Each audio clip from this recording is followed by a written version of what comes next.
juga pada waktu itu ada forum di FK itu kalau itu ilmunya semakin tinggi, semakin banyak hal yang dirasionalisasi sehingga khawatirnya kita eh, nanti imannya berkurang. Jadi mudah-mudahan di kajian sore hari ini kita bisa lebih mengutamakan iman supaya ilmu kita bisa lebih bermanfaat di kemudian hari.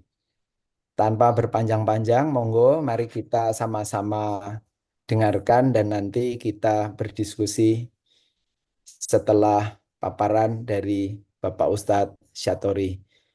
Assalamualaikum warahmatullahi wabarakatuh. Waalaikumsalam warahmatullahi wabarakatuh.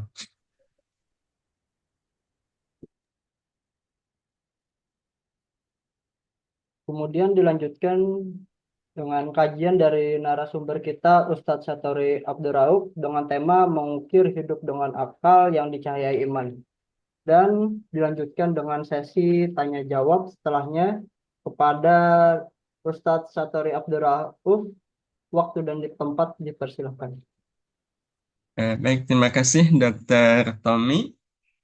Suara saya jelas, Dokter? Sangat Izin juga. jelas. Sangat jelas, Alhamdulillah. Sudah ini nampak juga slide yang nanti akan jadi materi kita. Jadi sudah nampak. Alhamdulillah sudah ya. Baik, Assalamualaikum warahmatullahi wabarakatuh. Waalaikumsalam.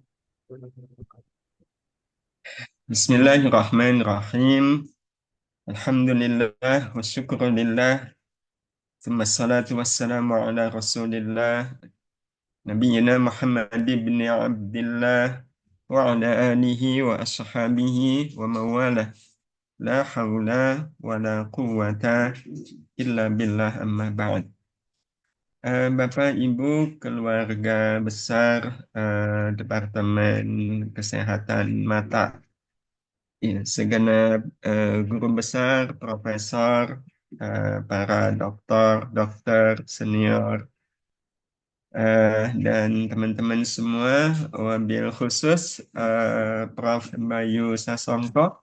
Alhamdulillah saya diberi kesempatan bisa bersua kembali dengan Bapak. Saya masih ingat Bapak, saya masih kenal Bapak. Alhamdulillah ketemu waktu di mana? Westlake. Eh, Bapak Ibu yang dirahmati Allah, kita sama-sama sore hari ini ingin berkhidmat. Ya, kita ingin membekali diri kita dengan ilmu yang tadi sudah disampaikan oleh Prof. Bayu. Semuanya ya dalam rangka agar hidup kita ini lebih baik.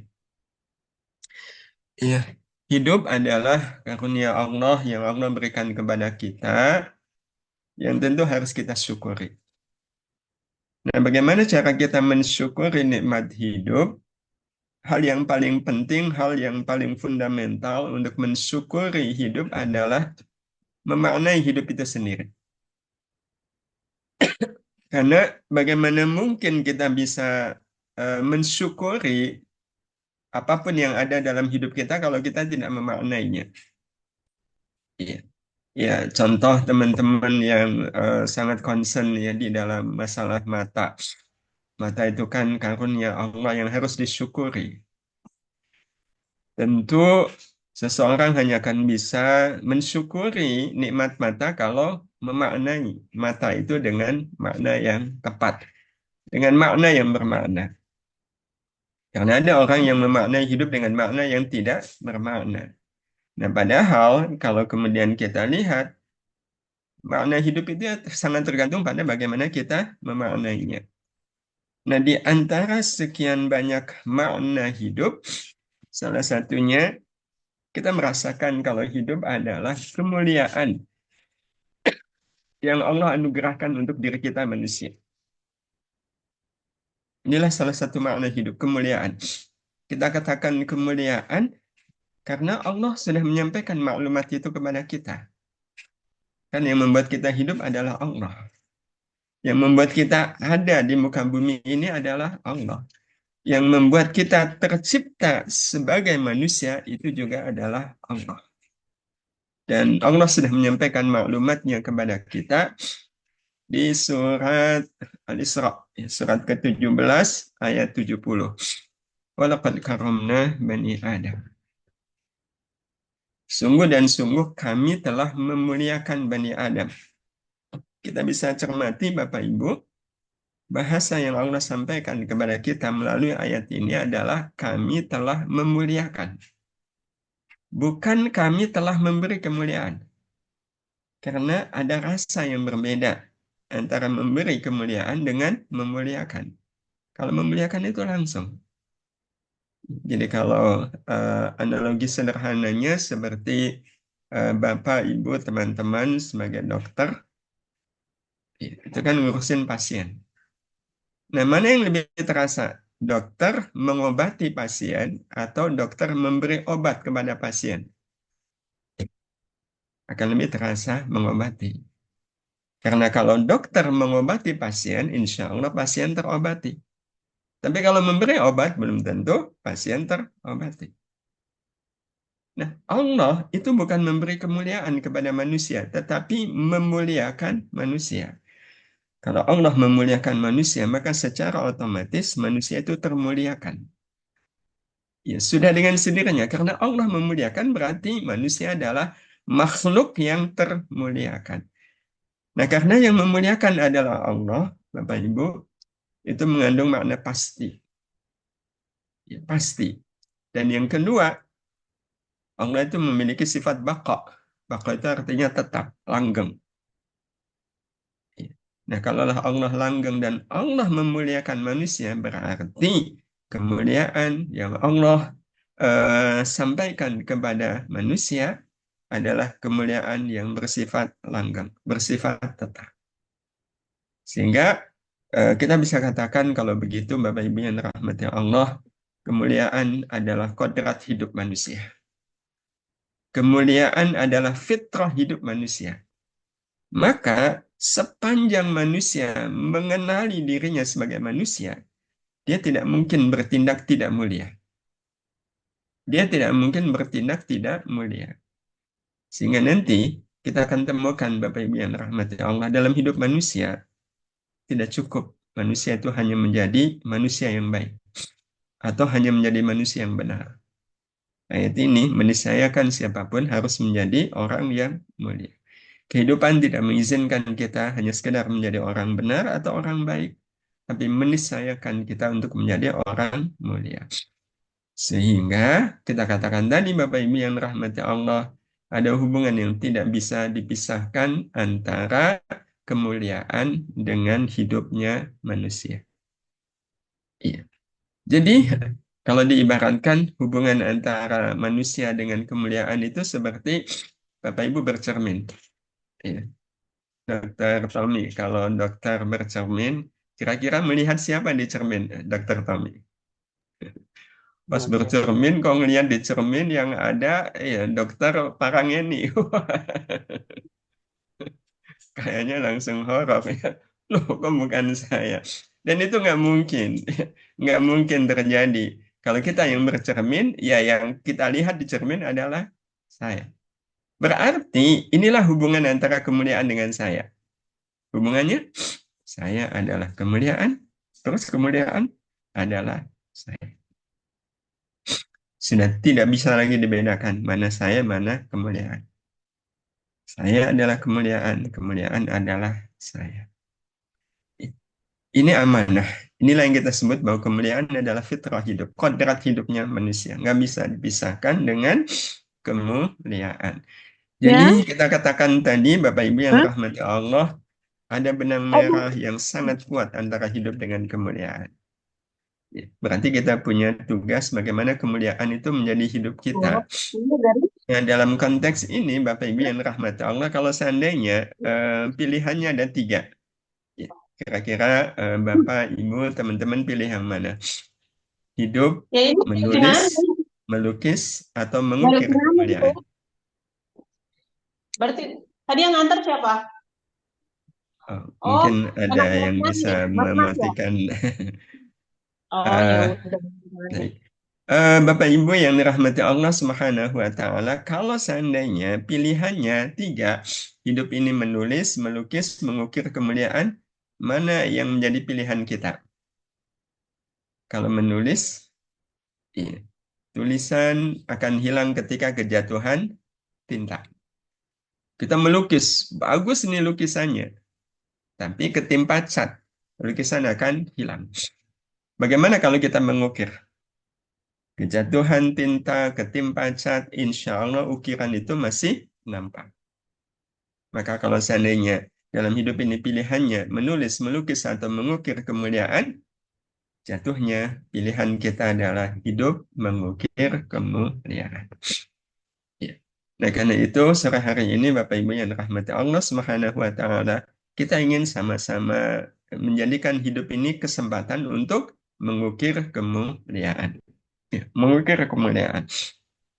Karena kalau digambarkan hidup kita, kalau seandainya seperti papan ini, berapa harga papan ini? Kalau kita beli, mungkin 5.000, 10.000 dapat. Iya, untuk papan bekas seperti ini. Tapi walaupun ini papan bekas, kalau kita serahkan ke seorang pengukir, dan kemudian sang pengukir ini mengukir papan tadi, dan kemudian hasilnya seperti ini, harganya sama atau melonjak? Melonjak. Harganya akan melesat. Bisa belasan lipat atau bahkan puluhan kali lipat bila dibanding dengan harga papan yang sebenarnya. Kenapa? Karena diukir. Nah, hidup itu sama, Bapak Ibu yang dirahmati Allah. Sungguh tidak ada cara menjadikan hidup kita mulia selain dengan mengukirnya. Ya. Maka kita katakan tadi sore hari ini sesuai dengan tema kita sore hari ini adalah bagaimana kita mengukir hidup. Dengan apa kita mengukir hidup? Dengan akal. Cukupkah hanya dengan akal? Tidak. Akal yang dicahayai oleh iman. Ya, timbul pertanyaan, kenapa harus dicahayai oleh iman? Kenapa tidak dengan akal saja? Ya, tadi Prof. Bayu sempat menyinggung ya, betapa banyak orang yang merasionalitaskan kehidupan ini. Ya, mengakalkan kehidupan ini sehingga hanya bisa menerima kalau sesuai dengan akal. Nah, kenapa harus dicahayai oleh iman? Sebab, Bapak Ibu, ini alasannya, kenapa kita harus mengukir hidup dengan akal yang dicahayai iman? Kenapa tidak hanya dengan akal? Karena orang kalau mengukir hidup hanya dengan akal tanpa dicahayai oleh iman, itu seperti seorang pengukir, sangat piawai dia sebenarnya, tapi dia mengukir kayu di ruangan yang gelap.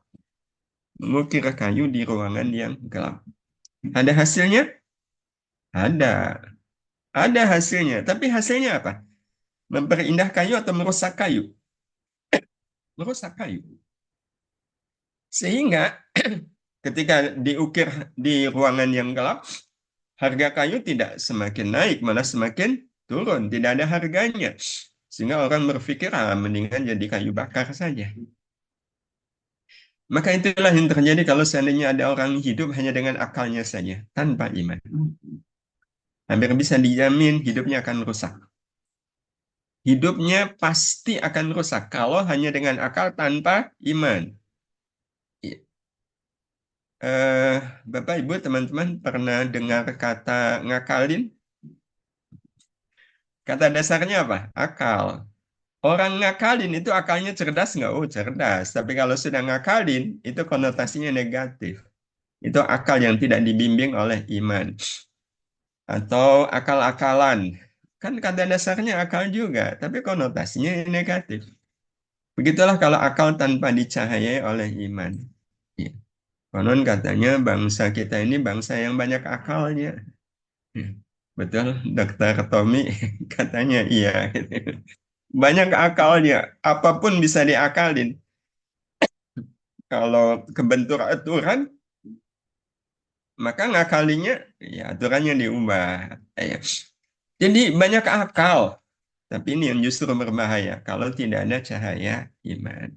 Nah, karena itulah Bapak Ibu yang rahmati Allah, kalau kita pengen hidup kita mulia, Tidak ada cara yang lain kecuali kita harus mengukir hidup ini dengan akal yang dicahayai oleh iman. Karena seperti yang tadi kita sampaikan, orang yang mengukir hidupnya hanya dengan akal tanpa iman akan menjadikan hidupnya rusak lagi bernilai rendah dan hina. Ibarat kayu, kalau sudah rusak, ya paling enak jadi kayu bakar. Maka inilah yang kita sangat berlindung kalau sampai ada orang yang hidupnya hanya dengan akal tanpa iman, terus hidupnya jadi rusak, besok di akhirat dia jadi apa? Jadi bahan bakar neraka. Karena Allah menyatakan di surat Al-Baqarah ya, masih awal-awal itu di halaman ketiga surat Al-Baqarah ya paling bawah, Allah mengatakan wattaqun nar, dan takutlah kalian kepada neraka allati waquduhan nas, yang bahan bakarnya adalah manusia wal hijarah dan batu. Nauzubillah, kalau sampai manusia jadi bahan bakar neraka, dan itu sangat mungkin terjadi pada orang yang hidup hanya dengan akal tanpa iman. Tapi kalau kita mengukir hidup ini dengan akal yang dibimbing iman, akan menjadikan hidup kita bernilai tinggi dan mulia. Hidup kita hidup yang bermartabat, hidup yang berderajat, hidup yang tinggi nilainya, mulianya ya, nyata. Sehingga orang-orang seperti ini nggak bisa dihina. Rugi menghina orang seperti ini. Kenapa? Karena kalau menghina, penghinaan itu kembali ke dia. Bayangkan kalau seandainya ada ukiran bagus sekali, semua orang mengakui ukiran itu bagus, terus ada orang bilang, dasar ukiran jelek. Itu kata-kata dia akan kembali kepada dia. Nah, kita ingin Bapak Ibu yang rahmati Allah, hidup kita seperti ukiran yang bernilai, ukiran yang mahal, ukiran yang berharga. Mengukir iman dengan akal yang dicahayai oleh iman. Berarti Bapak Ibu, akal tetap penting. Ya, tetap penting karena kalau orang mengukir hidup hanya dengan iman, nggak pakai akal, cuma dengan iman saja, ya seperti pengukir yang mengukir kayu di ruangan yang terang, tapi nggak pakai alat, ya kayunya tetap polos. Ya memang kayunya nggak rusak, ya tapi kan kayunya nggak ada harga, nggak ada nilainya. Hadirin hadirah yang rahmati Allah, karena itu kita coba memahami ya hubungan antara akal dengan iman. Akal. Apa itu akal? Ini kita sampaikan pengertian yang simpel saja, yang sederhana, yang nggak perlu nakik-nakik kalau kata orang Jawa, adalah pusat segala pikiran manusia. Iya. Jadi kita menemukan pikiran manusia itu terpusat pada akal. Akal katanya ada di kepala. Maka orang kalau lagi banyak pikiran, Dokter Tommy kalau lagi banyak pikiran, kepalanya langsung gimana? Pusing. Itu menunjukkan berarti memang akal adalah pusat segala pikiran manusia. Nah, terus apa itu pikiran? Nah, kita bahas sifatnya saja, tabiatnya saja. Ternyata pikiran manusia itu punya tabiat. Yang tunduk dan tertarik kepada apa saja yang dianggap punya harga yang sangat bernilai. Itu kita temukan watak pikiran secara umum. Sangat tertarik, ya, sangat peduli dengan apa saja yang ada nilainya, yang ada harganya. Ini fakta, ya, fakta yang kita temukan di dalam di lapangan. Sebagai contoh, kalau Bapak Ibu teman-teman lagi jalan, pas di jalan kok lihat bawah ada uang, uangnya segitu. Dokter Tommy, ada pikiran ngambil nggak? Kayaknya nggak ada ya. Kalau sampai ada pikiran ngambil, kayaknya lagi banyak utang nih. Tapi kalau lagi normal-normal saja, lihat uang segitu, nggak ada pikiran untuk ngambil. Kenapa? Bisa jadi ongkos membungkuknya lebih mahal daripada uang yang diambil. Ya udah, uangnya diapain? Lewatin aja, cuma 2.000, ngapain? Buat apa? Ya, pikiran kita seperti itu, buat apa uang 2.000, 1.000? Bayangkan kalau Bapak, Ibu, teman-teman, dokter, lagi jalan, lihat uangnya kok segini. Dokter Tommy, lewat saja atau berhenti? Kayaknya berhenti ya, dok. Kenapa berhenti? Besar. Iya. Cuma karena Bapak Ibu orang baik kan mengambil itu dalam rangka mengamankan. Iya, agar dikembalikan kepada yang punya. Tapi kalau ketika mau ngambil pakai tengok-tengok dulu kan, wah kok sepi ini, wah rezeki. Nah, tapi kan jelas ada pikiran untuk diambil. Kenapa? Jumlahnya besar. Uangnya ada nilainya, ada harganya. Malah kalau seandainya ya Bapak Ibu, terutama para ibu nih, butuh beli mesin cuci. Iya, emak-emak zaman sekarang kalau mau beli apalagi alat elektronik begini, biasanya apa yang dilakukan? Searching di Google kan? Di mana aja nih tokonya? Pas searching, ternyata tokonya tuh bertebaran. Ya, bahkan di Magelang juga ada. Iya, di Kaliurang juga ada. Ya, di Nanggulan, di Tempel ada. Ternyata tokonya banyak. Nah, ketika tokonya banyak, berarti kan banyak pilihan. Biasanya Bapak Ibu setelah itu yang dilihat apanya? Yang dilihat diskonnya kan? Mana ini yang diskonnya paling banyak? Ternyata ketika dilihat, masing-masing itu memberikan diskon yang berbeda. Mulai dari 10% sampai ada yang ngasih 85%.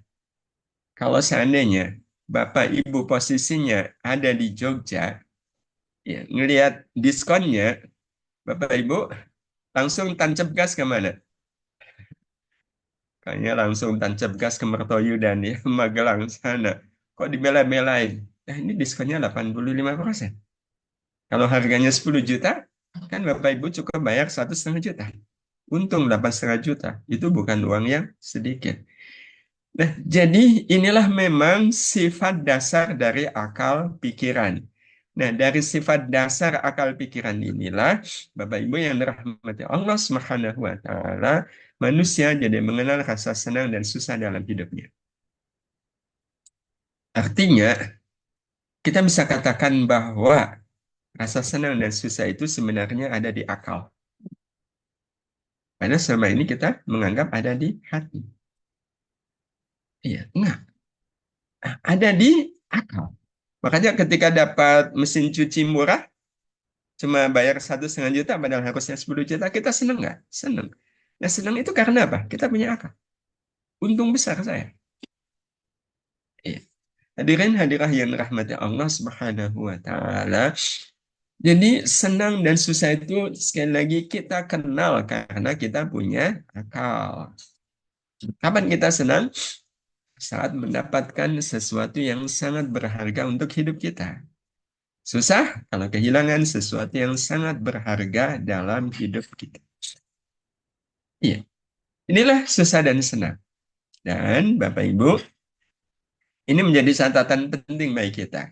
Karena iya, dari titik inilah kita akan menjumpai siapa yang akhirnya berhasil menjadi pribadi yang mulia dan siapa yang akhirnya gagal menjadi pribadi yang jadi kegagalan banyak orang menjadi pribadi mulia adalah karena tidak pandai mengelola rasa senang dan susah. Nah, gimana mengelolanya? Ada SOP-nya.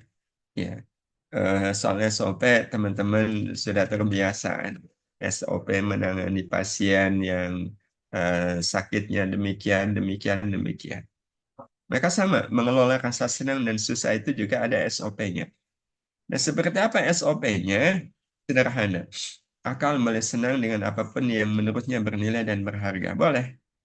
Ya, dapat rezeki 100 juta, senang, silakan. Ya, itu tanda kita punya akal.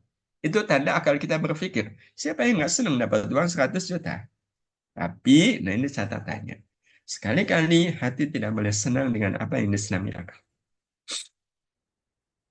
Padahal selama ini kita merasakan senang itu di hati. Justru itu masalahnya. Siapapun orangnya yang rasa senangnya terasa di hati, dia sulit untuk menjadi manusia yang mulia.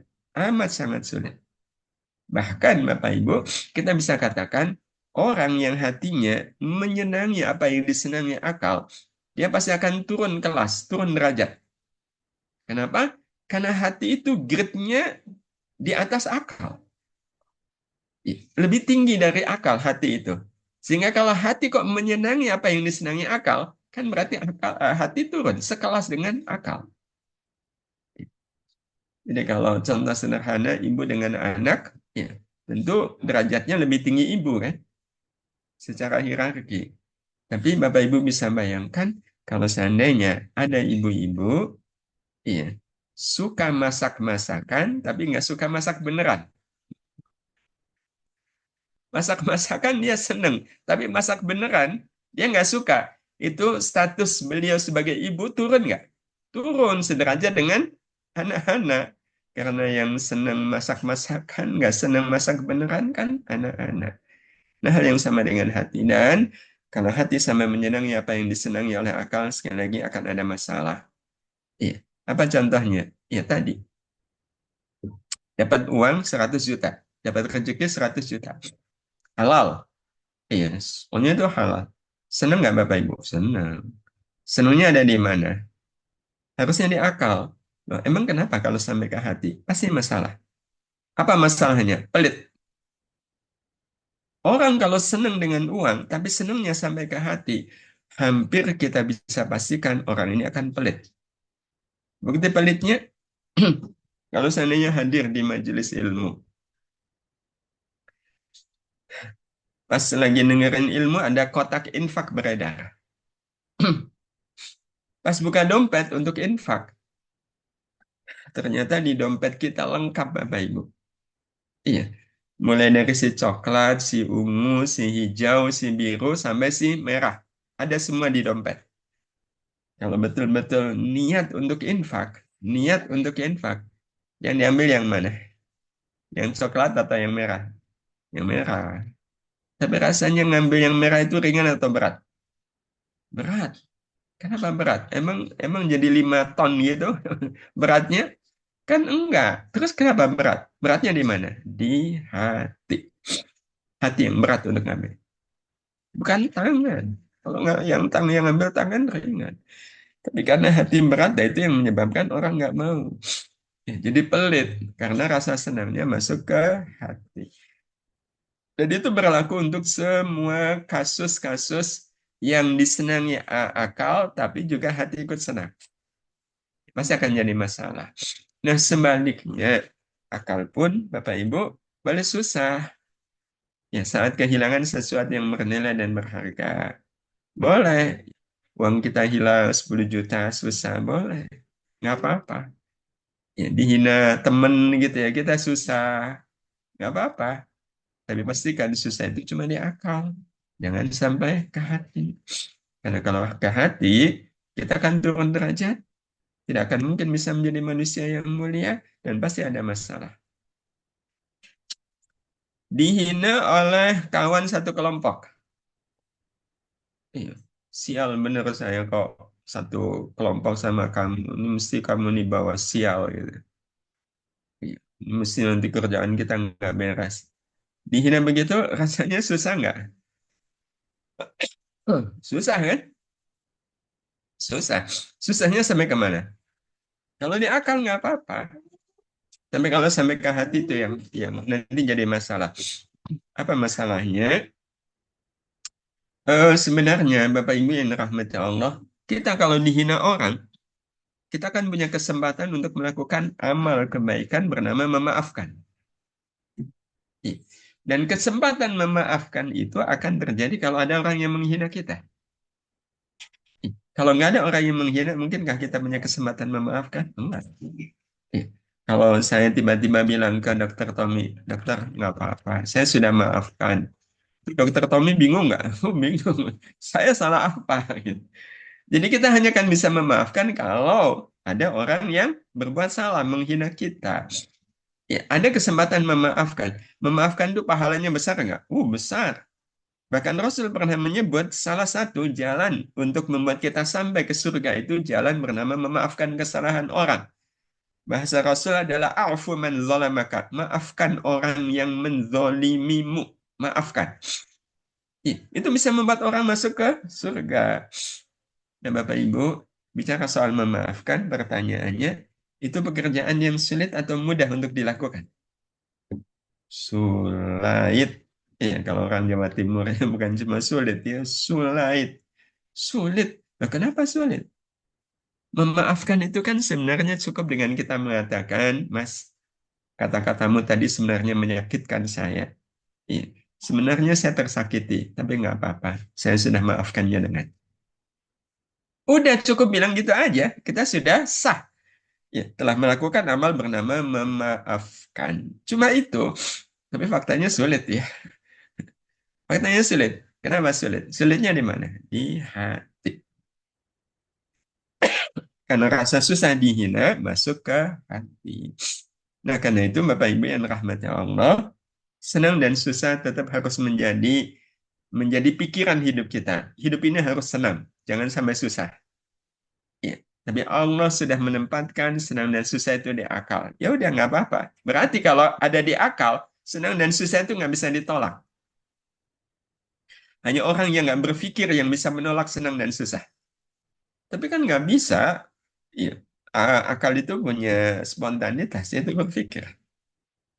Berpikir. Nah, sehingga Bapak Ibu yang dirahmati Allah Subhanahu wa taala, senang dan susah adalah keniscayaan hidup yang harus kita terima. Tinggal, nah ini tinggalnya. Bagaimana caranya agar rasa senang dan susah itu cukup di akal, tidak sampai ke hati. Tidak sampai ke hati.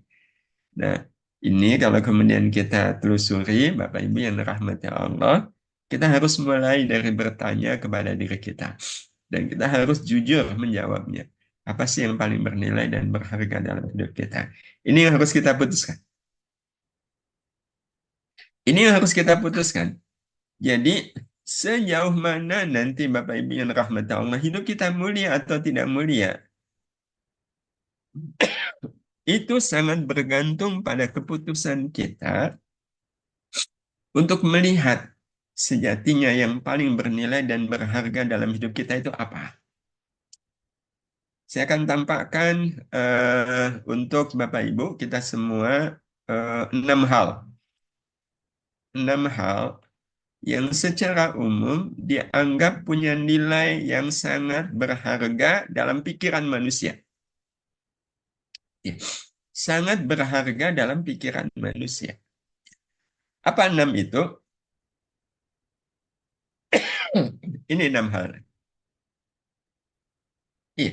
Nah, kita ingin coba lihat satu persatu. Yang pertama, uang. Uang itu ada nilainya nggak Bapak Ibu? Ada. Besar atau kecil? Besar. Iya. Tentu teman-teman nggak bisa mengikuti program spesialis mata kecuali dengan biaya yang tidak sedikit. Ya, kalau punya uang pas-pasan kan nggak bisa. Ya, apalagi kalau mau nikah gitu, wah, udah. Atau mantu gitu. Jelas butuh uang. Berarti uang itu punya nilai yang besar. Besar dalam bahasa Arab disebut kabirun. Ya. Jadi bahasa Arabnya besar itu kabirun. Uang itu al-fulus, berarti al-fulusu kabirun. Fulus itu besar. Yang kedua, gelar. Uang itu penting nggak Bapak Ibu? Ada nilainya? Ada. Ya kayak teman-teman. Sudah dapat gelar dokter kan? Sudah cukup? Belum. Jangan ambil spesialis. Ya. Walaupun biayanya besar, itu menunjukkan bahwa gelar adalah sesuatu yang kabirun. Kekuasaan. Ya, kita bisa lihat bagaimana orang berebut kekuasaan kan? Ya, kalau berebut itu menunjukkan berarti dalam pikiran mereka kekuasaan itu punya nilai yang besar. Harta, kekayaan, dan nggak usah dibahas lama-lama ya. Semua orang masih akan menganggap ini kabirun. Pangkat. Ya, kalau cuma kapten nggak cukup kan? Ya, cuma paling bisa jadi dan ramil. Kalau pengen jadi dan rem, ya dan dim, ya harus kolonel. Ya. Jadi pangkat itu punya nilai yang sangat besar. Uang besar, gelar besar, kekuasaan besar, kekayaan besar, pangkat besar. Tinggal satu. Allah. Nah, kalau Allah sebutannya apa? Kalau Allah sebutannya bukan lagi kabir, tapi sebutannya adalah akbar. Apa artinya akbar? Lebih besar, paling besar, maha besar. Ya, dan akal kita menerima. Ya, bahwa memang Allah itu akbar. Tak ada yang nggak bisa menerima bahwa Allah itu akbar. Iya. Nah, berarti kalau kembali kepada pertanyaan tadi, apa sih yang paling bernilai dan berharga dalam hidup kita? Jawabannya adalah Allahu Akbar. Nah, Bapak Ibu, pertanyaannya, untuk bisa merasakan bahwa Allah itu akbar, Allah itu maha besar, lebih besar dari apapun, iya, lebih besar dari apapun, pengaruhnya, kekuasaannya, kebaikannya, Allah yang akbar, itu dibutuhkan apa? Nah, yang dibutuhkan dalam hal ini adalah iman. Butuh iman. Ya, butuh iman. Nah, karena itu Bapak Ibu yang rahmati Allah, kita kalau ditanya siapa orang yang beriman, orang yang beriman sejatinya adalah orang yang betul-betul merasakan dalam hidup saya ini tidak ada yang akbar kecuali Allah. Tidak ada yang segala-galanya kecuali Allah. Itu hakikat iman. Iman adalah keyakinan yang ada di dalam diri kita, ya, di dalam hati kita, yang membuat kita merasakan betapa Allah itu segala-galanya. La ilaha illallah. Tidak ada yang segala-galanya dalam hidup ini kecuali Allah. Iya. Itu hakikat iman. Dan inilah iman yang sebenarnya. Ini adalah iman yang sebenarnya. Sedemikian sebenarnya, kita kalau lihat fakta Bapak Ibu, hanya orang yang sudah merasakan akbarnya nama Allah. Iya. Orang yang sudah merasakan akbarnya nama Allah, maka ia akan memiliki semua sifat dan ciri yang dimiliki oleh orang yang betul-betul beriman. Iya. Jadi, orang yang betul-betul beriman, sekali lagi, adalah orang yang sudah merasakan akbarnya nama Allah. Jadi kalau orang sudah merasakan dalam hidupnya yang akbar hanya Allah, Allahu Akbar, nama Allah itu nama yang akbar. Pasti dia akan menjadi orang yang beriman, yang di dalam dirinya akan tersimpan semua sifat dan ciri yang memang dimiliki oleh orang yang betul-betul beriman. Apa ciri orang yang betul-betul beriman? Kan kalau soal ciri, tentu kita nggak bisa bikin sendiri.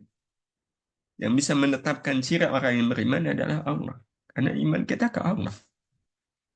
Nah, Allah sudah memberikan ciri orang yang betul-betul beriman itu. Ada di surat Al-Anfal, ayat yang kedua. Allah menyebutnya dengan kalimat, Innamal mu'minuna alladzina idza dzukirallahu wajilat qulubuhum. Sesungguhnya orang-orang yang beriman adalah orang-orang yang apabila disebutkan nama Allah, tergetarlah hatinya. Tergetarlah hatinya. Itu kata Allah. Kalau yang menyebutkan Allah itu pasti. Nggak mungkin itu cuma ngarang. Gimana kok bisa tergetar? Tapi memang betul. Kenapa hati orang beriman bisa tergetar ketika nama Allah disebutkan? Karena orang yang beriman adalah orang yang sudah betul-betul merasakan nama Allah itu nama yang akbar. Ya, sudah merasakan akbarnya nama Allah Subhanahu wa taala. Nah, sehingga bergetarnya hati orang yang beriman pada saat nama Allah disebutkan itu tidak dibikin-bikin, tidak dibuat-buat, bahkan sebenarnya tidak juga diusahakan, tapi dia akan muncul dengan sendirinya secara alamiah. Jadi bergetarnya hati itu alamiah, dan itu alamiah yang logis. So logis kalau seandainya Bapak Ibu dikasih uang, ada orang yang ngasih uang ke Bapak Ibu. Sebut yang ngasih itu Pak Ahmad ya. Pak Ahmad ngasih uang untuk Bapak Ibu, tapi beliau ngasihnya lewat Pak Slamet. Jadi Pak Slamet yang ngasihkan ke Bapak Ibu. Pak, Bu, ini ada uang dari Pak Ahmad, katanya buat Bapak, buat Ibu. Bapak Ibu kan nanya, oh iya berapa uangnya Pak Slamet? Terus Pak Slamet bilang 10.000. Pada saat Pak Slamet bilang uangnya 10.000, hati Bapak Ibu bergetar nggak? Pasti enggak. Kenapa nggak bergetar? Lah 10.000. Iya. Dalam pikiran kita 10.000 itu uang yang apa? Sedikit. Ya, makanya hatinya nggak bergetar, biasa-biasa aja. Bahkan bisa jadi setengahnya setengahnya menyepelekan kan. Allah 10.000 buat apa? Beli bakso aja nggak cukup. Tapi bayangkan Bapak Ibu, pada saat Pak Slamet ngasihkan uang untuk Bapak Ibu dari Pak Ahmad. Pak Slamet bilang, Pak Bu ini ada uang dari Pak Ahmad, katanya buat Bapak Ibu. Terus Bapak Ibu nanya, berapa Pak Slamet uangnya? Beliau kemudian menyebut angka 10 miliar. 10 miliar uang untuk Bapak Ibu. Jujur Bapak Ibu, kira-kira hati Bapak Ibu biasa aja atau bergetar? Ini kalau Dokter Tommy mewakili, kira-kira biasa aja atau langsung bergetar, dokter? Ketika mendengar angka 10 miliar. Sangat bergetar. Sangat bergetar. Kenapa? Kita punya pikiran kan? Kita punya pikiran, 10 miliar itu uang yang sangat besar. Kira-kira bergetarnya Dokter Tommy itu dibikin-bikin, dibuat-buat, diusahakan atau muncul dengan sendirinya? Muncul dengan Muncul dengan sendirinya. Nggak usah dibuat-buat, nggak usah diusahakan, akan muncul. Karena sudah merasakan uang 10 miliar itu uang yang sangat besar. Disinilah masalahnya Bapak Ibu. Kita disebut uang untuk kita 10 miliar, hati kita bergetar. Sekarang apa yang terjadi pada saat tiba-tiba kita mendengar suara azan? Bunyinya apa? Allahu Akbar, Allahu Akbar. Allah Maha Besar. Kira-kira hati kita bergetar nggak Bapak Ibu? Bergetarakah? Nah inilah yang masih menjadi PR. Kalau bergetar, Alhamdulillah. Berarti Bapak Ibu adalah orang yang beriman. Bapak Ibu adalah orang yang betul-betul beriman. Iya. Betul-betul merasakan Allahu Akbar. Allah itu Maha Besar. Bapak Ibu yang dirahmati Allah, seandainya Bapak Ibu sudah punya putri, katakanlah, iya, walaupun mungkin ada yang sudah punya tapi masih kecil-kecil, katakanlah putri Bapak Ibu sudah besar, bahkan sudah dilamar orang. Iya. Bapak Ibu sudah menerima, putri Bapak Ibu juga sudah menerima, sudah setuju, sudah sepakat kapan akad nikahnya, di mana menikahnya, pokoknya udah semuanya. Yang belum adalah mahar. Jadi calon menantu belum memberikan kabar mau ngasih mahar berapa. Nyusul katanya, ya udah, iya. Akhirnya Bapak Ibu kan menunggu kabar tentang mahar itu. Pada saat itu Ibu lagi masak Bu di dapur. Iya, mungkin ngoreng bawang atau ngoreng tempe. Di tengah-tengah ngoreng tempe, suami datang. Nah, ini suami Ibu. Datang ngasih tahu, Bu, ini sudah ada berita dari calon menantu soal mahar. Oh iya, Pak. Mau ngasih mahar apa katanya? Suami bilang, insya Allah katanya mau ngasih mahar untuk putri kita uang 10 miliar. Bu, pada saat itu kira-kira ibu ngoreng tempenya tetap fokus atau buyar?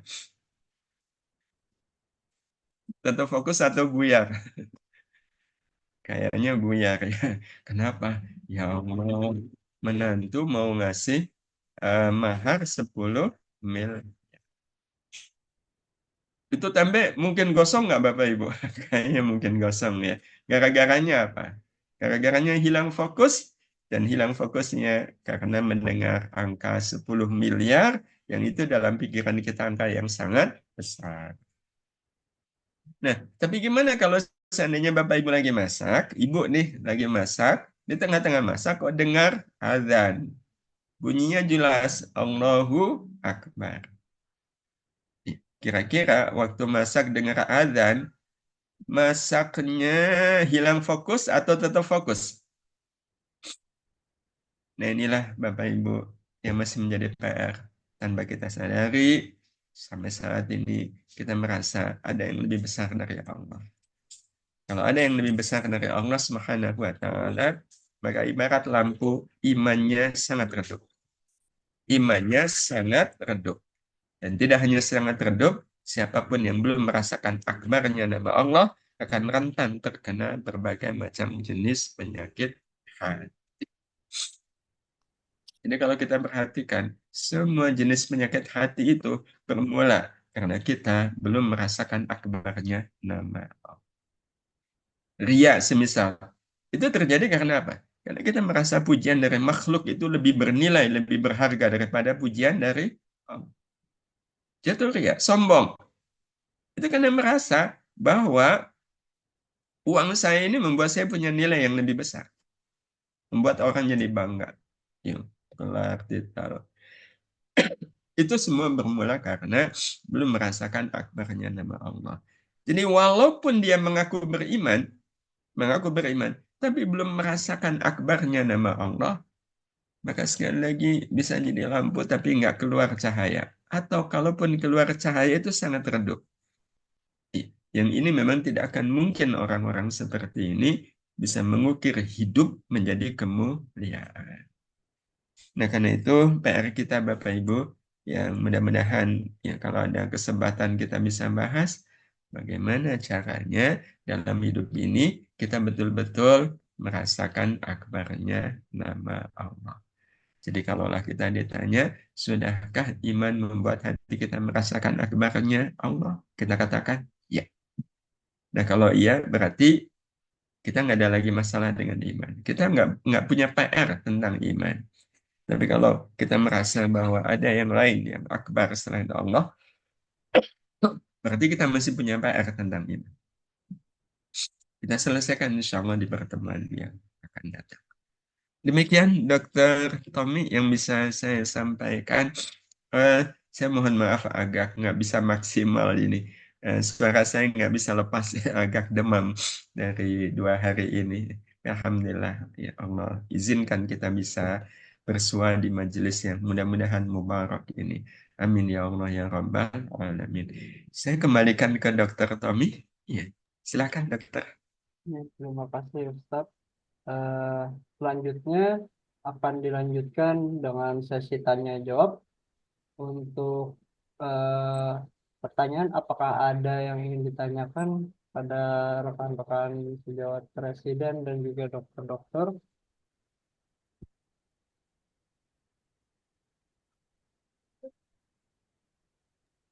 Izin bertanya, Dokter Tom. Oke, silakan pada Dokter Ibnu.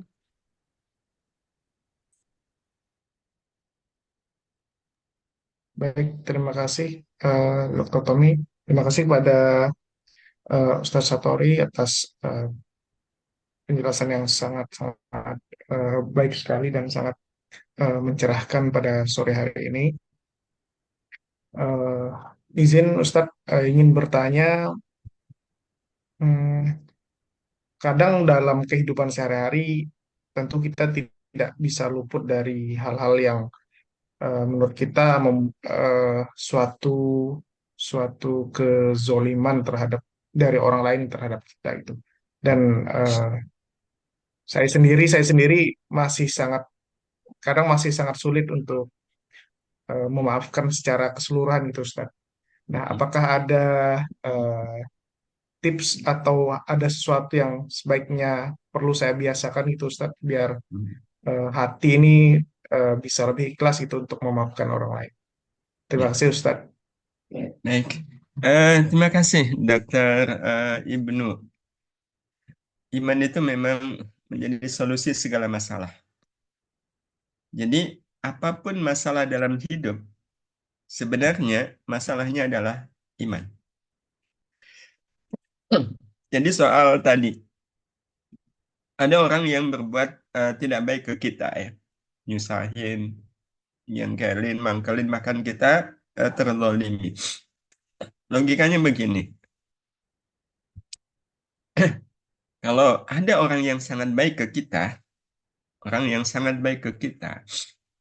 terus kita berlaku baik ke dia, kita pun berlaku baik ke beliau.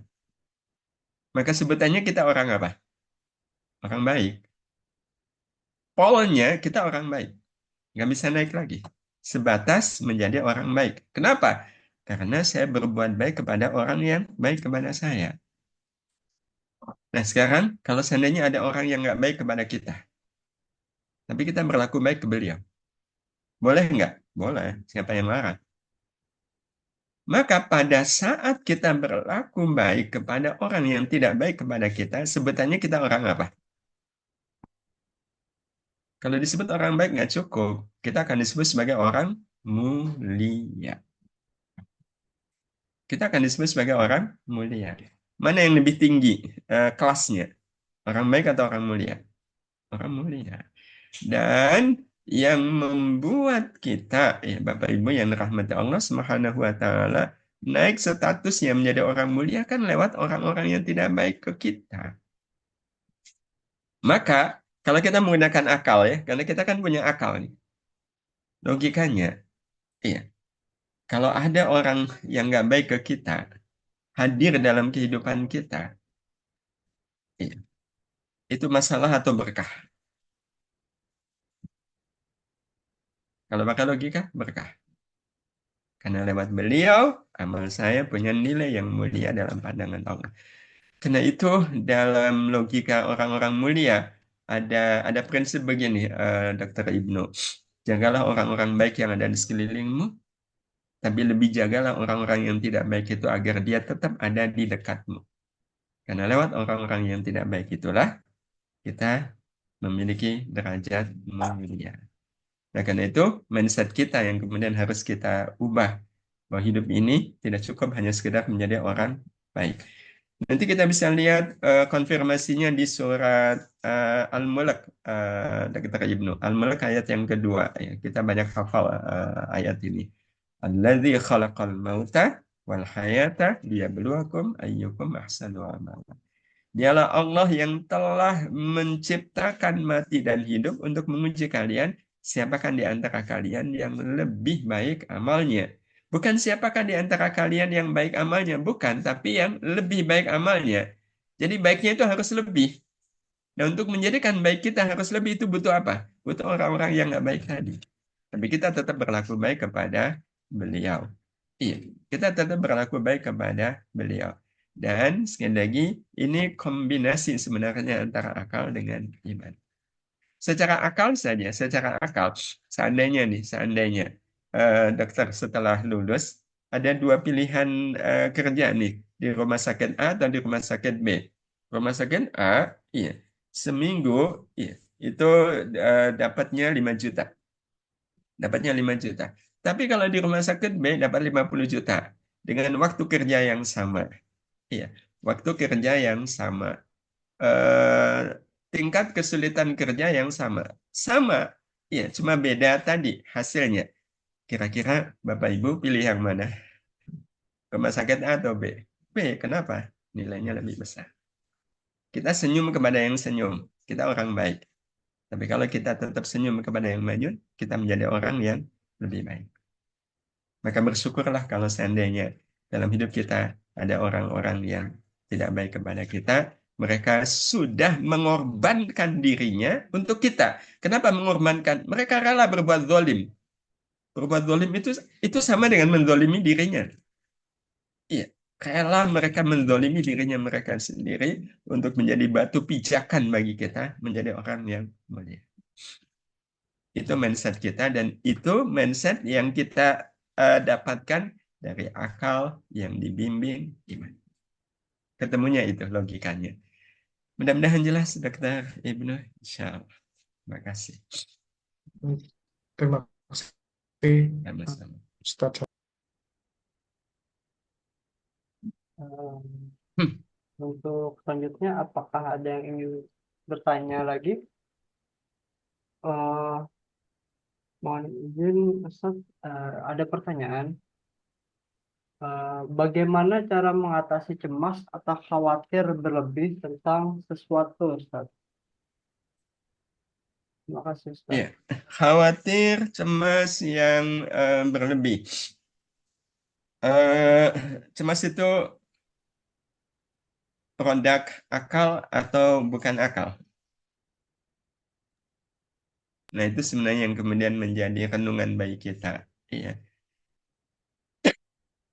Jadi, karena kita punya akal, salah satu yang tadi kita sampaikan ya, orientasi akal kan keuntungan. Orientasi akal itu adalah keuntungan. Iya. Makanya tadi ya, kerja di rumah sakit A atau B, A 5 juta, B 50 juta kan pasti milih B. Kenapa? Karena saya mendapatkan keuntungan yang lebih. Nah, maka Bapak Ibu, kita perlu memastikan apakah ini kecemasan yang perlu, ya kekhawatiran yang perlu. Karena nanti ada kecemasan yang memang dibutuhkan, kekhawatiran yang dibutuhkan. Nah, cuma yang kemudian menjadi pertanyaan kita, siapa yang diuntungkan kalau saya punya kecemasan seperti ini? Ya, siapa yang diuntungkan? Apa keuntungan yang bisa saya tambang dari rasa cemas seperti ini? Nah, kalau kemudian kita menemukan nggak ada keuntungan sama sekali, iya, nggak ada keuntungan sama sekali, sama sekali nggak ada keuntungan. Ya udah, berarti cemas itu, ya, kalau dalam bahasa yang lebih to the point, itu bisa jadi was-was dari setan. Setan yang kemudian menghembuskan was-was pada diri kita yang membuat kemudian kita khawatir berlebihan. Ya. Khawatir itu kan biasanya ketika sesuatu ada resikonya. Ya, ketika sesuatu ada resikonya. Jadi contoh semisal teman-teman dipanggil profesor. Oh, saya cemas ya. Nah, kalau cemas tinggal lihat aja. Emang apa resikonya kalau saya nanti ketemu ketemu dosen? Ada pikiran saya pasti akan dimarahi. Saya akan dimarahi karena saya kemarin nggak nyelesain tugas. Nah, kita tinggal kemudian melihat kan, apa resikonya kalau si dia marahi? Apa resikonya kalau saya dimarahi? Nggak ada. Iya, iya, dimarahi itu ya, nggak enak. Tapi kan nggak ada masalah bila dibanding dengan memutuskan untuk tidak menghadap. Iya, saya nggak menghadap, takut dimarahi. Nah, antara takut dimarahi dengan takut masalahnya semakin berat, nah itu kan kita punya akal. Kita punya akal. Yang mendingan saya takut dimarahi. Karena kalau dipikir-pikir dimarahi itu ya nggak apa-apa. Ya, dimarahi itu nggak apa-apa. Saya pernah dalam satu kesempatan, saya harus membersihkan kloset. Iya, saya waktu itu bertamu. Iya, saya lihat klosetnya itu ya sponsnya super kotor. Iya, udah kuning. Maaf ini saya menyampaikan. Saya tergerak untuk membersihkan. Nah, cuma kloset itu hanya akan bersih, tidak pakai sikat, tapi pakai tangan eh, yang pakai serabut itu. Hanya dengan cara itu, nanti kloset itu akan bersih dengan serabut. Nah, otomatis kalau dengan serabut kan tangan saya harus masuk. Iya.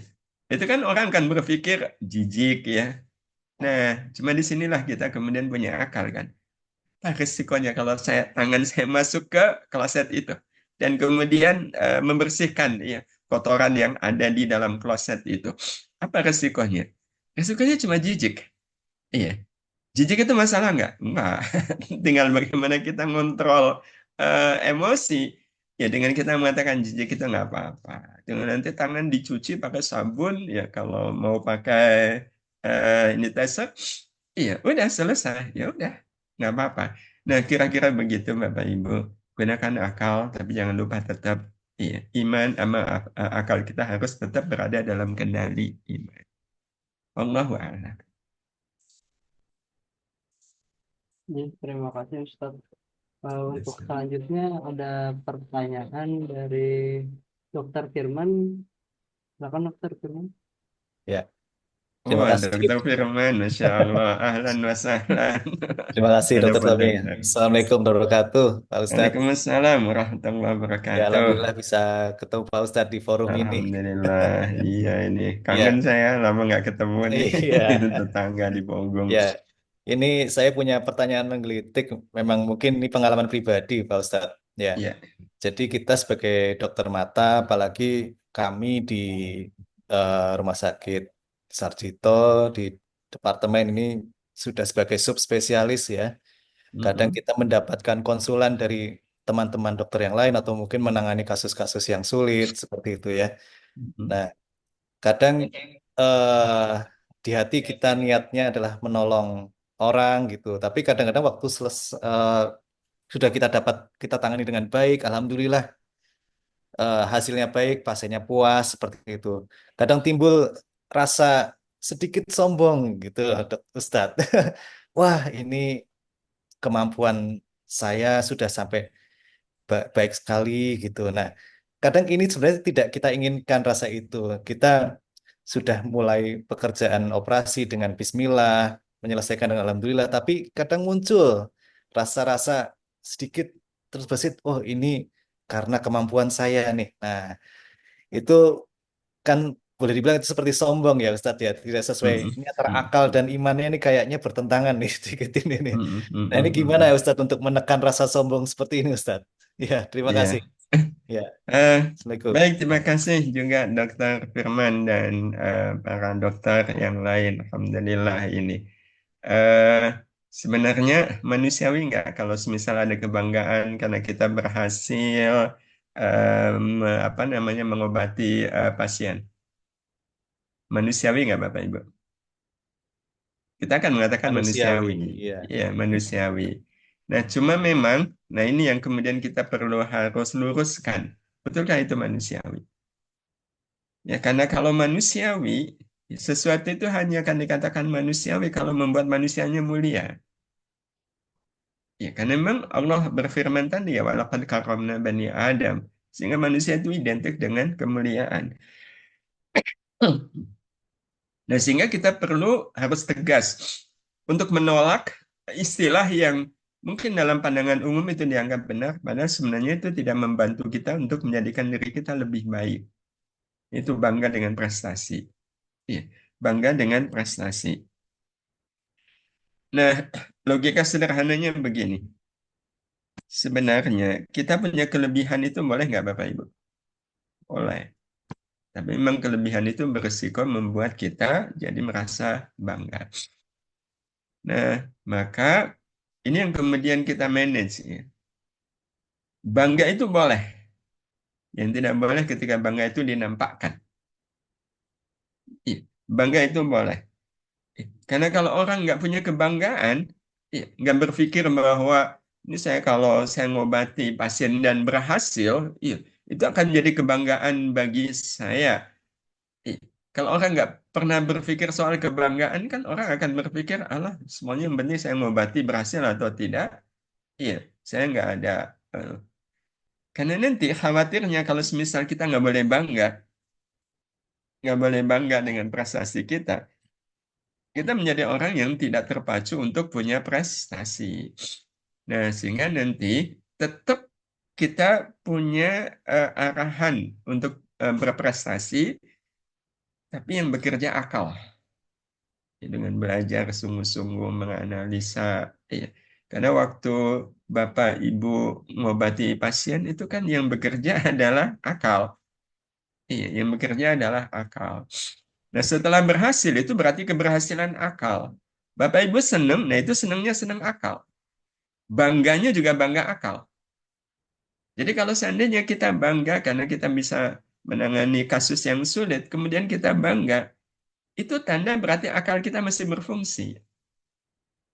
Sebab kalau nggak ada kebanggaan, nah itu khawatir berarti akalnya tidak connect gitu. Jadi yang senang itu kan punya teman-teman ya, ada senang, ada gembira, ada bahagia, ada tadi ya bangga, itu itu bahasa akal. Jadi nggak apa-apa. Iya. Nggak apa-apa kita bangga, tapi hati tidak perlu bangga. Nah, maka biar hati tidak perlu bangga, kita langsung sampaikan kepada Allah. Ya Allah, terima kasih atas kemampuan yang sudah Engkau berikan kepada kami. Karena sungguh tanpa kemampuan darimu, saya tidak akan mungkin bisa menangani pasien yang berat ini. Ya Allah, syukur Alhamdulillah. Semuanya ini adalah karena pertolonganmu, karena bantuanmu. Izinkan saya tidak membanggakan diri saya di hadapan manusia, Iya, saya cukup ya Allah berterima kasih kepadamu atas karunia yang luar biasa yang sudah Engkau berikan kepadamu.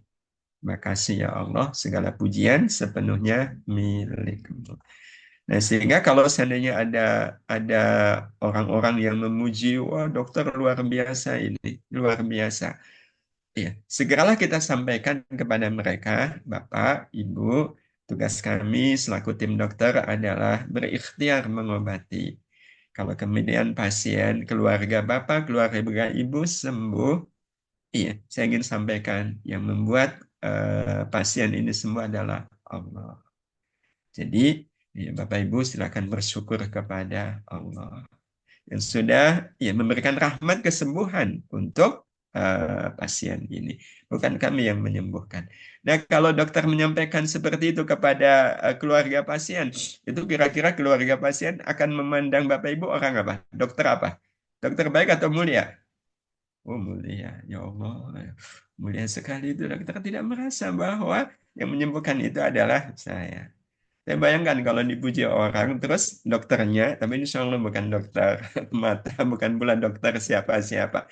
Tapi seandainya ada dokter yang bilang, iyalah siapa dulu saya sekolah ini lama, mahal, di luar negeri, ya wajarlah. Ya, pokoknya siapapun yang saya berobat ke saya pasti sembuh. Orang sudah identik akan menyimpulkan, ini kemuliaan dokter semakin melejit atau nungsep. Kemuliaannya nungsep ya. Iyalah, sekolah saya mahal. Ya, sekolah saya, gelar saya, apalagi menyebut gitu ya, udah nggak jadi mulia nungsep. Ya, jadi kadang hal-hal yang tersembunyi di dalam diri kita jangan disembunyikan, kita lafalkan. Nah, sehingga nanti kita akan terselamatkan. Ya Allah, tidak mungkin pasien ini sembuh kecuali Engkau yang menyembuhkan. Tugas saya ya Allah mengamalkan ilmu yang sudah Engkau ajarkan kepada kami. Sepenuhnya yang menyembuhkan pasien adalah Engkau. Jaga kami dari ujub, jaga kami dari bangga. Sehingga kalau ada orang yang membangga-banggakan kita mengatakan bahwa kebanggaan itu sepenuhnya milik Allah. Innal izzata lillahi jami'a. Sesungguhnya kemuliaan itu sepenuhnya adalah milik Allah. Begitu dokter. Terima kasih. Matur nuwun, Ustaz. Amin, amin. Alhamdulillah memuaskan. Terima kasih. Amin, Assalamualaikum. amin.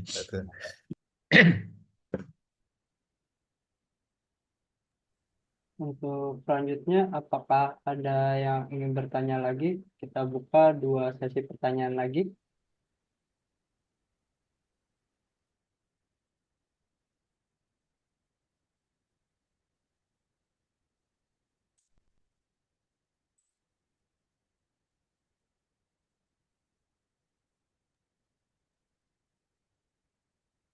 Kalau tidak ada yang ingin bertanya, saya bertanya, Ustaz. Oh. Ya, silakan Dokter Tommy. Sebenarnya, Ustaz, saya ingin bertanya, apakah ada perbedaan antara akal dan pikiran terhadap manusia itu, Ustaz? Iya, antara akal dengan pikiran. Dan Sebenarnya begini, akal itu punya pikiran sendiri, hati juga punya pikiran sendiri. Iya, makanya kalau di Quran itu Allah sempat menyebut fungsi hati ya, padahal Allah menyebutnya hati di surat eh, Al-A'raf ya, 179. Ya 179. Walaqad dzara'na li jahannama katsiran minal jinni wal ins. Kata Allah, neraka jahanam itu dipenuhi sebagian besar oleh jin dan manusia. Oleh jin dan manusia. Nah, apa yang menyebabkan mereka kok masuk ke dalam neraka? Nah, salah satu yang Allah sebutkan di situ, lahum qulubun la yafqahuna biha. Mereka punya hati tapi tidak dipakai buat memahami, tidak dipakai buat berpikir. Iya. Nah, karena itu memang nanti Bapak Ibu ada sifat yang berbeda antara akal dengan hati. Iya, antara akal dengan hati. Tapi dua-duanya punya pikiran sendiri. Nah, cuma nanti hasilnya beda. Kalau akal yang berpikir, betul-betul berpikir, hasilnya ridho. Hasilnya ridho. Nah, sehingga ridho itu, Bapak Ibu yang dirahmati Allah, adanya di akal. Jadi kalau orang punya akal dan kemudian dia apa namanya dia berpikir dengan akalnya, pasti dia akan ridho dengan semua kenyataan hidup yang ada. Dia pasti akan ridho. Ridho itu kan artinya lapang menerima kenyataan pahit. Lapang menerima kenyataan pahit. Itu ridho. Dan yang membuat orang ridho itu karena manusia punya akal. Ya, manusia punya akal. Eh, sebagai contoh sederhana saja, kalau teman-teman ini sudah praktek semisal ya, atau sudah dinas di rumah sakit, seandainya begini, jam kerjanya 7 jam, ya 7 jam atau 5 jam lah, 5 jam ya. Nah, dengan gaji 15 juta. Iya. Katakan ini saya angkanya angka sekedar untuk membuat kita paham aja. 5 jam gajinya 15 juta. Nah, terus pimpinan rumah sakit menambah jam kerjanya Bapak Ibu. Tadinya 5 jam jadi 6 jam. Tapi dengan gaji 30 juta. Dengan gaji 30 juta. Penambahan jam kerja ini itu akan diterima dengan ridho atau nggak ridho? 5 jam gajinya 15 juta. Nambah 6 jam jadi 30 juta. Nambah cuma 1 jam tapi gajinya 2 kali lipat. Kira-kira ridho nggak? Ridho. Kenapa ridho? Kan kita punya akal berpikir. Nambah 1 jam kok nambahnya 2 kali lipat. Ya jelas ridho. Nah, itu pula yang terjadi kalau kita menggunakan akal untuk berpikir. Seperti yang tadi saya sampaikan ketika menjawab apa yang menjadi pertanyaan Dr. Ibnu. Ya. Saya harus berbuat baik nih kepada A atau kepada B. A orang yang baik ke saya, B orang yang nggak baik ke saya. Ya. Kalau saya harus memilih dan pakai akal, kira-kira kita berbuat baiknya ke A atau kepada B? Pada B. Ridho nggak kita berbuat baik kepada B, padahal B nggak baik ke kita? Ridho, kenapa? Karena pahalanya lebih banyak. Pahalanya lebih banyak. Jadi kalau secara akal saja, mana yang pahalanya lebih banyak Bapak Ibu? Ketika kita berbuat baik, orang yang kita baiki membalas kebaikan kita dengan kebaikan, atau orang yang kita baiki membalas kebaikan kita dengan keburukan. Yang pahalanya lebih besar yang mana? Yang kedua kan? Ketika kebaikan kita dibalas dengan keburukan, pahala dari Allah itu lebih besar. Berarti kalau kebaikan kita dibalas dengan keburukan, kita ridho nggak? Ridho. Kenapa ridho? Akal berpikir, pahalanya lebih banyak. Iya, itu akal. Jadi kalau akal betul-betul berpikir, ya, memahami, ya, pikiran akal itu membuat kita jadi ridho. Nah, kalau hati, Bapak Ibu, hati yang berpikir itu nanti akan menjadi hati yang mengerti. Nah, hati yang mengerti akan menjadi hati yang mudah untuk ikhlas. Hati yang mudah untuk ikhlas. Ikhlas dengan semua amal-amal yang dilakukan. Sehingga kita bisa bayangkan kalau seandainya kombinasi antara akal dengan hati, dan hati itu bisa ikhlas karena ada iman. Hati itu bisa ikhlas karena di dalam hati ada iman. Karena iman itu memang meniscayakan kita untuk ikhlas. Jadi kita bisa bayangkan kalau seandainya ada orang yang apapun itu selalu disikapi dengan ridho dan ikhlas. Ridho, ikhlas, ridho, ikhlas. Dia selalu mempertemukan ridho dan ikhlas itu di semua peristiwa hidupnya. Kira-kira dia akan menjadi orang apa? Tidak hanya sekedar menjadi orang baik, tapi pasti dengan mempertemukan ridho dan ikhlas ini, siapapun pasti akan menjadi orang yang mulia. Nah, tentu nanti perlu ada bahasan nih, Dr. Tommy. Gimana caranya agar akal ini berpikir yang natijah atau hasil dari berpikir itu ridho? Dan bagaimana caranya agar hati ini berpikir yang hasilnya adalah ikhlas? Nah, itu ada ada caranya yang mungkin tidak bisa kita bahas sekarang. Berpikir dengan akal, memahami dengan akal, mengerti dengan hati. Itu kalau nanti dalam bahasa yang lebih jelas, kita memahami kehidupan dengan akal, mengerti kehidupan dengan hati. Kalau kita memahami hidup dengan akal, kita akan menjadi orang yang ridho. Dan kalau kita mengerti kehidupan dengan hati, maka insya Allah kita akan menjadi orang yang ikhlas. Begitu, Dr. Tami. Terima kasih semuanya.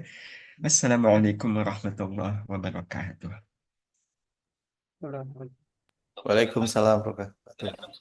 warahmatullahi wabarakatuh. Selanjut, selanjutnya proses tanya jawab berakhir dan dimintakan kepada Ustadz Satori Abdurrauf untuk pembacaan doa. Waktu dan tempat dipersilahkan. Baik. Bismillahirrahmanirrahim. Alhamdulillahi Rabbil Alamin. Allahumma salli ala Sayyidina Muhammad wa ala alihi wa ashabihi ajma'in. Allahumma thabbit imanana wa thabbit islamana. Allahumma thabbitna bil qawli thabit. Allahumma thabbitna biqawli la ilaha illallah. Allahumma habib ilayna al-iman wa zayyinhu fi qulubina wa karih ilayna al-kufra wal-fusuq wal-'isyan wa ja'alna minar rasyidin. Allahumma inna nas'aluka ilman nafi'ah wa 'amalan salihan mutaqabbala wa rizqan halalan wasi'an mubaraka wa khairan katsira wa syarran ba'ida wa qalban khashi'a wa lisanan dzakira wa taubatan nasuha wa taubatan qabla al-maut wa rahatan 'inda al-maut wa maghfiratan wa rahmatan ba'da al-maut wal 'afwa 'inda al-hisab wan najata minan nar bi rahmatika ya arhamar rahimin. Rabbana la tuzigh qulubana ba'da idh hadaytana wa hab lana min ladunka rahmah innaka antal wahhab. Rabbana atina fid dunya hasanah wa fil akhirati hasanah wa qina adzaban nar. Wassallallahu ala sayyidina Muhammad wa ala alihi wa sahbihi ajma'in. Walhamdulillahi rabbil alamin. Mudah-mudahan Allah mengabulkan doa-doa kita semuanya. Sekali lagi terima kasih, mohon maaf. Assalamualaikum warahmatullahi wabarakatuh. Waalaikumsalam warahmatullahi wabarakatuh. Waalaikumsalam warahmatullahi wabarakatuh. Demikian kajian kita pada hari ini. Semoga apa yang sudah kita dengarkan tadi dapat kita petik hikmahnya dan kita amalkan. Mohon maaf jika dalam pelaksanaannya terdapat kekurangan. Kita akhiri dengan mengucapkan hamdalah. Alhamdulillah. Terima kasih Ustadz, Subhanakallah. dokter yang telah berhadir dan rekan-rekan Baik, perawat sama-sama. dan izin. Saya mohon pamit terlebih dahulu. Terima kasih semuanya. Pak Bayu, Pak Firman, dan semua profesor, dokter, teman-teman. Assalamualaikum warahmatullahi wabarakatuh. Waalaikumsalam. Waalaikumsalam warahmatullahi wabarakatuh. warahmatullahi wabarakatuh.